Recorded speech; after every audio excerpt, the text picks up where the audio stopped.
Hey guys, इस video के अंदर हम मीनिंग ऑफ मैनेजमेंट पढ़ेंगे, significance of management and nature of management पढ़ेंगे। सो बेसिकली मैनेजमेंट का मतलब होता है एक ऐसा प्रोसेस जिसके अंदर कोई भी company planning, organising, coordinating and controlling करती है उन सारे रिसोर्सेज को जो भी कंपनी में अवेलेबल होते हैं, ताकि कंपनी रिसोर्सेज का अच्छे तरीके से यूज़ करके अपने गोल्स, अपने ऑब्जेक्टिव्स को अचीव कर सके। मैनेजमेंट के अंदर डिसीजंस को लेना, ऑब्जेक्टिव्स को सेट करना एंड कोई भी इंडिविजुअल जो एफर्ट्स को पुट करते हैं उनको सही डायरेक्शन प्रोवाइड करना, that is the all part of management. Now एक एग्जांपल से मैनेजमेंट को समझते हैं। इमेजिन करते हैं कि you are a manager of a restaurant. अब एज अ मैनेजर आपको क्या क्या चीज़ों को ध्यान रखना पड़ेगा। फर्स्टली आपको पता करना पड़ेगा कि आपको क्या मेन्यू डिसाइड करना है अपने रेस्टोरेंट के अंदर। आपको अपने पूरे स्टाफ को शेड्यूल करना पड़ेगा। कोऑर्डिनेशन आपको प्रोवाइड करनी पड़ेगी ताकि जो भी आपका किचन का काम है, जो भी आपका स्टाफ है, अच्छे तरीके से आपस में कोऑर्डिनेट कर सके। एंड आपको ओवरऑल क्वालिटी के ऊपर कंट्रोल रखना पड़ेगा, सर्विसेज के ऊपर कंट्रोल रखना पड़ेगा, ताकि आपके जो कस्टमर्स हैं वो आपके थ्रू लॉयल हो सके। नाउ नेक्स्ट टॉपिक है nature of management. So first nature is universal application. जो मैनेजमेंट होता है, प्रिंसिपल है, वो सारी जगह एप्लीकेबल होता है, चाहे वो कोई बिजनेस हो, गवर्नमेंट एजेंसी हो या फिर नॉन प्रॉफिट ऑर्गेनाइजेशन हो। क्योंकि जो मैनेजमेंट है वो हर एक जगह रिक्वायरमेंट होती ही होती है। एग्जाम्पल के लिए कि जो प्रिंसिपल है प्लानिंग का, ऑर्गेनाइजिंग का, वो हर एक टाइप के ऑर्गेनाइजेशन में यूज़ होता ही होता है। अगर आप बिज़नेस कर रहे हो तो आपको अपने गोल्स को अचीव करना है, तो आपको अपने बिज़नेस के अंदर प्रॉपर मैनेजमेंट प्रोवाइड करनी पड़ेगी। अगर आप गवर्नमेंट एजेंसी में हो तो उसके अंदर भी आपको प्रॉपर मैनेजमेंट प्रोवाइड होंगी। अगर आप कोई भी नॉन प्रॉफिट ऑर्गेनाइजेशन को रन करते हो तो उसके अंदर भी मैनेजमेंट की रिक्वायरमेंट होगी ही होगी। Second nature is goal orientation. जो मैनेजमेंट होता है बेसिकली वो फोकस्ड होता है कुछ स्पेसिफिक ऑब्जेक्टिव्स या फिर गोल्स को अचीव करने में। एग्जाम्पल के लिए अगर आप मैनेजर हो किसी रिटेल स्टोर के लिए, तो वहाँ पर आपका मेन गोल क्या होगा कि आप कैसे सेल्स को इंक्रीज़ कर सको, ताकि जो भी आपका नेक्स्ट क्वार्टर में सेल्स हैं वो इंक्रीज़ हो जाए 10%, एंड आपका जो प्रॉफिट है, जो रेवेन्यू है, वो ज़्यादा से ज़्यादा जनरेट हो। Third nature is continuous process. जो मैनेजमेंट होता है वो एक ऑनगोइंग एंड कॉन्टिन्यूस प्रोसेस है, बिकॉज इसके अंदर सारी एक्टिविटीज़ को इंक्लूड करा जाता है, जैसे कि प्लानिंग, ऑर्गेनाइजिंग, कोऑर्डिनेटिंग। एंड इन सारी एक्टिविटीज़ को आप ऐसा तो नहीं सिर्फ एक ही बार इनरोल करोगे, एक ही बार रन करोगे, ऐसा बिल्कुल भी नहीं है। ये सारी एक्टिविटीज़ रिपीटली रन होती रहती हैं ताकि कोई भी कंपनी अपने गोल्स को अचीव कर सके।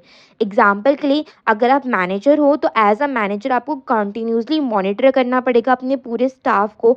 आपको प्रोडक्शन प्रोसेस को एडजस्ट करना पड़ेगा। अगर कोई भी रिस्क होता है तो आपको उसके ऊपर देखना पड़ेगा कि क्या रिस्क हो रहा है कंपनी के अंदर। मतलब ओवरऑल आपको पूरी चीज़ें मैनेज करनी पड़ेगी। तो जो मैनेजमेंट होता है वो एक ऑनगोइंग एंड कॉन्टिन्यूस प्रोसेस है। Fourth nature is multi disciplinary nature, because जो मैनेजमेंट है वो नॉलेज एंड कॉन्सेप्ट प्रोवाइड करता है अलग अलग फील्ड्स के अंदर, जैसे कि economics, psychology, sociology and many more. अब इससे जो मैनेजर होते हैं उन्हें ईजिली हेल्प मिल जाती है कि वो चीज़ों को ईजिली डिटेल कर सकते हैं, डील कर सकते हैं उनके साथ। अगर कोई भी कॉम्प्लेक्स चीज़ें आ रही हैं, कोई भी कॉम्प्लेक्स इशू आ रहे हैं किसी भी कंपनी के अंदर, तो जो मैनेजर्स होते हैं वो ईजिली उसे समझकर उससे डील कर सकते हैं। नाउ एग्जाम्पल के लिए जैसे कि मैनेजर हैं, अगर वो कोई भी साइकोलॉजिकल प्रिंसिपल को फॉलो करना चाहते हैं, उसे यूज़ करना चाहते हैं, तो इसलिए क्या होगा, वो ईज़िली पता लगा पाएँगे कि इससे जो होंगे, अगर वो यूज़ करेंगे तो जो इनके एम्प्लॉइज़ हैं वो मोटिवेट हो जाएँगे। एंड अगर एम्प्लॉइज़ मोटिवेट रहेंगे तो जो प्रोडक्टिविटी होगी वो भी अपने आप एनहांस हो जाएगी। Fifth nature is dynamic and flexible. जो मैनेजमेंट होता है उसे कहीं न कहीं इंटरनल एंड एक्सटर्नल एनवायरनमेंट को अडैप्ट करना पड़ता है, जो भी इसके अंदर चेंजेस होते हैं। अब जो मैनेजर्स हैं वो मस्ट बी फ्लेक्सिबल होने चाहिए, बिकॉज़ अगर वो फ्लेक्सिबल नहीं होंगे तो वो रिजिड होंगे एंड किसी भी नए चेंजेस को अडैप्ट नहीं कर पाएँगे।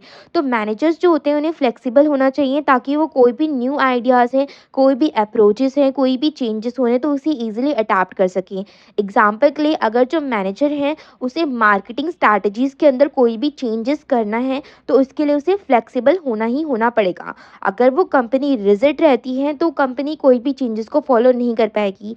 इसलिए जो कंपनी है एंड जो मैनेजर है उन्हें फ्लेक्सिबल होना पड़ता है, ताकि वो अपनी मार्केटिंग स्ट्रैटेजीज़ को या फिर कोई भी जो स्ट्रैटेजीज़ होती हैं उसे ईज़िली एडजस्ट कर सकें, जिससे जो उनके कस्टमर की प्रेफ़रेंसेस हैं अगर वो चेंज हो रही हैं तो उसके अकॉर्डिंग वो अपनी स्ट्रैटेजीज़ को चेंज कर सकें।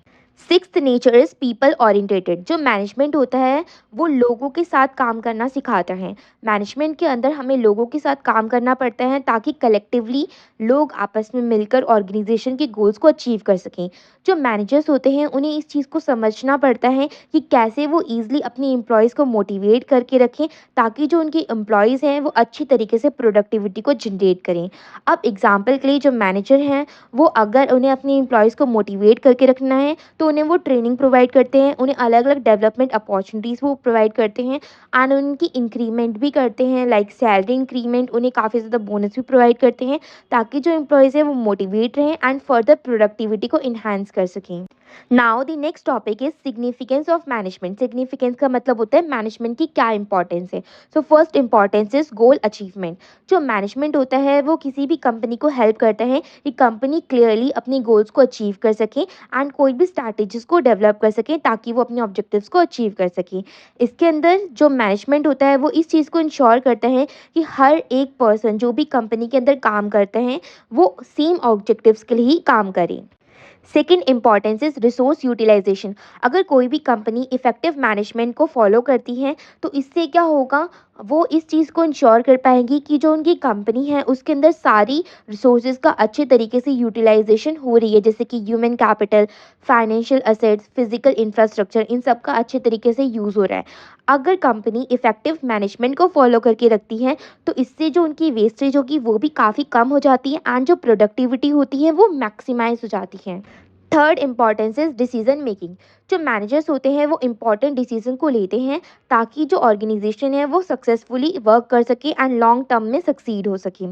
अब मैनेजर्स जो होते हैं उन्हें इंफॉर्मेशन को लेने के लिए, कोई भी डिसीजन को लेने के लिए इंफॉर्मेशन की नीड होती है तो वो इंफॉर्मेशन को गैदर करते हैं, फिर अच्छे तरीके से अल्टरनेटिव्स को एनालाइज करते हैं एंड उसके बाद वो चूज़ करते हैं कि बेस्ट कोर्स ऑफ एक्शन क्या हो सकता है जिसको वो चूज़ करें एंड सेलेक्ट करके इम्प्लीमेंट करें अपनी कंपनी के अंदर।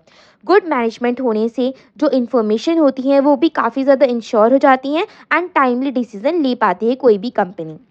Fourth importance is coordination. जो मैनेजमेंट होता है वो कोऑर्डिनेट करके रखता है बिटवीन डिफरेंट डिपार्टमेंट्स, जैसे कि टीम्स, इंडिविजुअल डिपार्टमेंट्स किसी भी कंपनी के अंदर।